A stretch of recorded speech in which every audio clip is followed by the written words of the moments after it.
Amados irmãos, estamos aqui para falar um pouco sobre algo que está acontecendo muito nos nossos dias e que a gente está buscando de forma bem intensa a todo tempo, que é a comunicação. A gente está muitos presos em suas casas, né? Aqueles que têm que sair também saem, mas saem com cuidado. E a gente sabe que a comunicação é muito importante para a gente se cuidar nesses tempos. Muitas vezes a gente é orientado através dos telejornais, através do rádio, programas que há no rádio e através da internet. E essas comunicações vêm nos ajudar muito. Mas a gente sabe também que a maneira como se comunica às vezes causa um certo terror, as pessoas ficam apavoradas.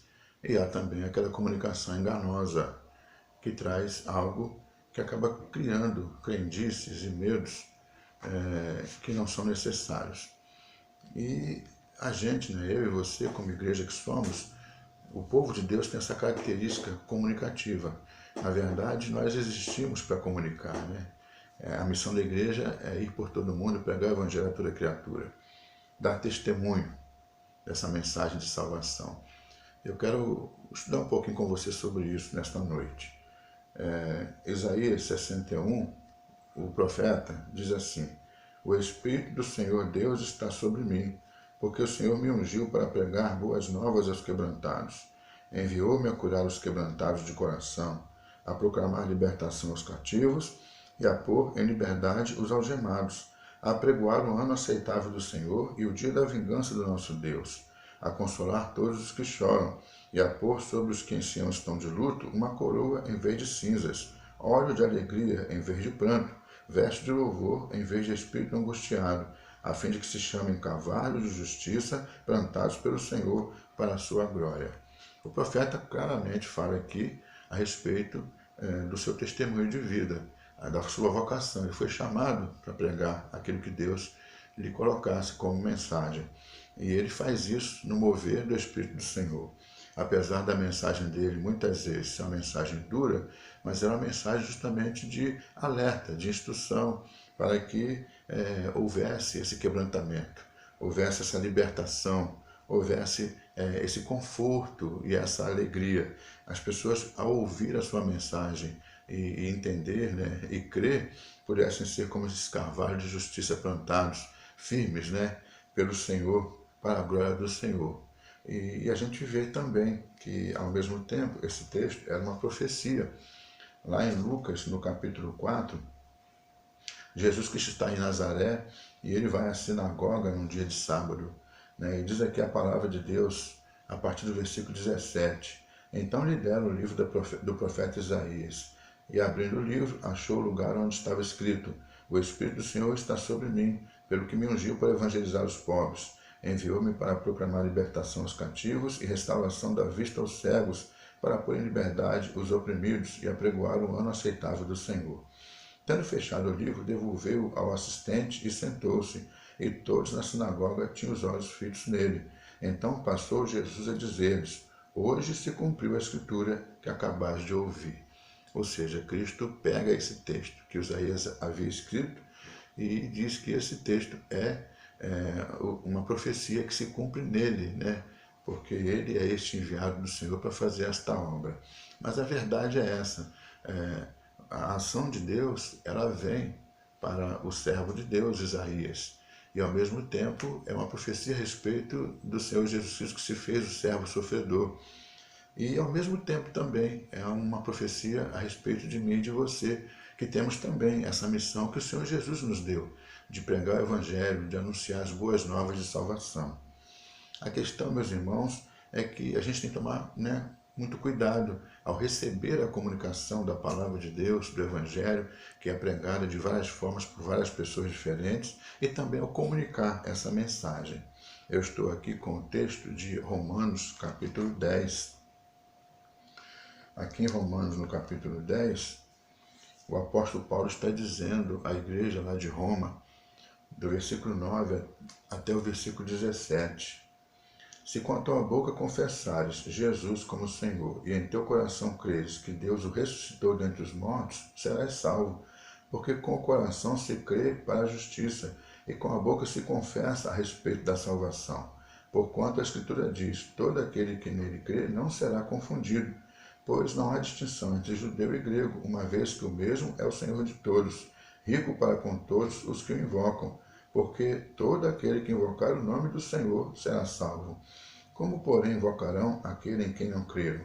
E como crerão naquele de quem nada ouviram? E como ouvirão se não há quem pregue? E como pregarão se não forem enviados? Como está escrito: conformosos são os pés dos que anunciam coisas boas.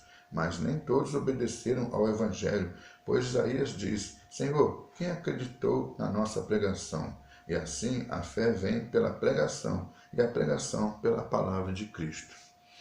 Nós estamos aqui neste mundo com esse propósito que o apóstolo Paulo exerceu muito bem, de pregar o Evangelho. A comunicação da palavra de Deus é a pregação do Evangelho.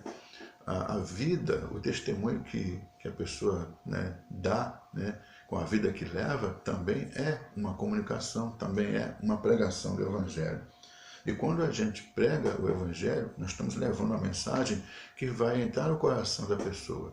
E o Espírito Santo vai agir para que haja uma transformação naquele coração e aquela pessoa, alcançada pela fé, o Espírito Santo coloca ali a fé naquele coração, ela vai ter essa salvação que o Senhor Jesus Cristo veio nos dar. Todo aquele que invocar o Senhor será salvo, mas para invocar tem que ouvir, tem que crer, para crer tem que ouvir. E a gente está aqui para poder fazer essa comunicação.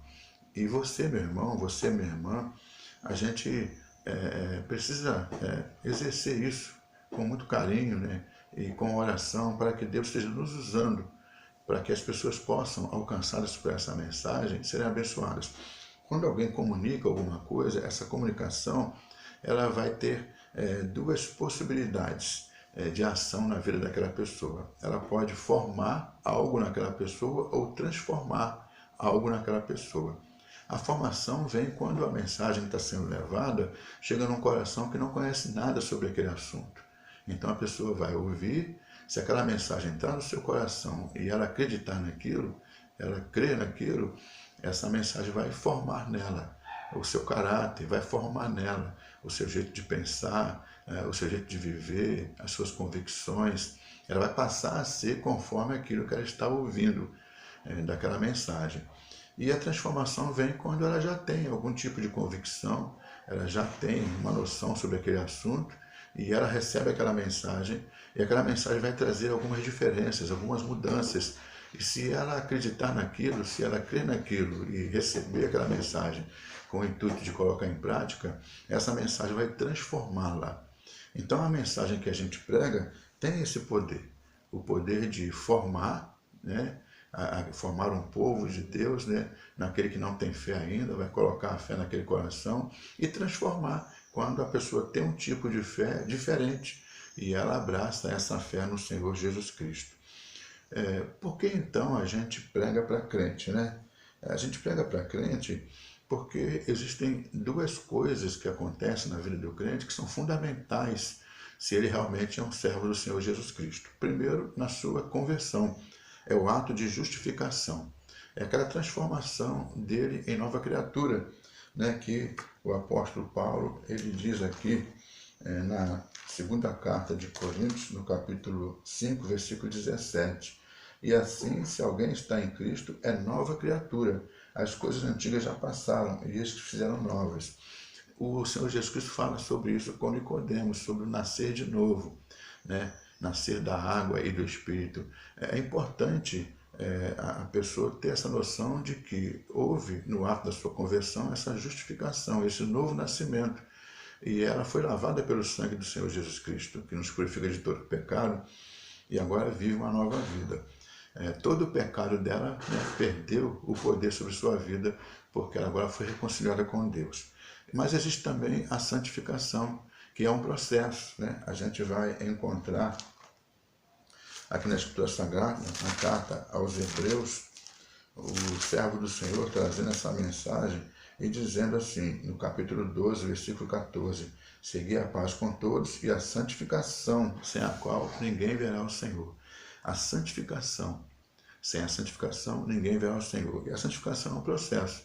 A gente, no dia a dia da nossa fé, vai percebendo, através do ensino da palavra, através da ação que o Espírito Santo está fazendo na nossa vida, coisas que a gente tem que deixar de fazer. E a gente vai mudando o jeito de ser por causa desse processo que acontece em nossa vida. É muito importante que a gente viva esse processo. E é muito importante que a gente tenha a experiência do processo da justificação.